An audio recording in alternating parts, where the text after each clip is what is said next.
বাংলাদেশের মুক্তিযুদ্ধের ইতিহাসে পহেলা ডিসেম্বর রক্ত প্রতিরোধ আর আন্তর্জাতিক চাপের এক জটিল দিন। দিল্লিতে তৎকালীন ভারতীয় প্রধানমন্ত্রী ইন্দিরা গান্ধী স্পষ্ট ভাষায় জানিয়ে দিলেন, বাংলাদেশ থেকে পাকিস্তানি সৈন্য প্রত্যাহারই শান্তির একমাত্র পথ। উপমহাদেশ তখন টান টান উত্তেজনায়।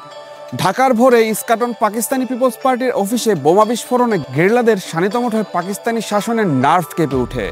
পাকিস্তান সরকার রাওয়ালপিন্ডি থেকে জানায় শেখ মুজিবের বিচার চলছে, আর চার ফ্রন্টে যুদ্ধ এখনো চলছে। আন্তর্জাতিক মহলে নিউ ইয়র্ক টাইমস প্রকাশ করলো ভয়াবহ অভিযোগ, জিঞ্জিরায় সারিবদ্ধ করে হত্যা, ঘরবাড়ি পুরানো, নারী শিশু সহ 87 জনের নির্মম গণহত্যার খবর।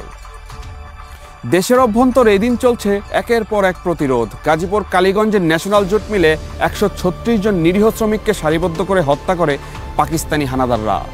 দিনাজপুরে মুক্তিবাহিনীর আক্রমণে পঞ্চগড়ের বোদা থানা মুক্ত হয়, যদিও প্রাণ হারান বহু মুক্তিযোদ্ধা। সিলেটের শামশেরনগর, ট্যাংরাটিলা, দোয়ারাবাজার একে একে শত্রুমুক্ত হয়। কানাইঘাটের লেফটেন্যান্ট আব্দুর রবের দল রাতের অন্ধকারে কৌশল বদলে অগ্রসর হন। কুষ্টিয়ার ভেলুরপাড়া রেল স্টেশন পুড়িয়ে সেতু ধ্বংস করে রেল যোগাযোগ বিচ্ছিন্ন করে বাংলার মুক্তিযোদ্ধারা। রাঙামাটিতে ধর্মযাজক চার্লস আর ইউজার সহ বহু বাঙালি নিহত হয়। এমনকি কালিয়াকৈরে বিষধর সাপও যেন প্রতিরোধের পক্ষেই ছিল। এক কামড়েই 5 হানাদার নিহত হয়। সবশেষে ব্রাহ্মণবাড়িয়া রাখাউড়া মিত্রবাহিনী, মুক্তিযোদ্ধা আর দ্বিতীয় বেঙ্গল 3 বাহিনীর যৌথ আক্রমণে শুরু হয় তুমুল যুদ্ধ।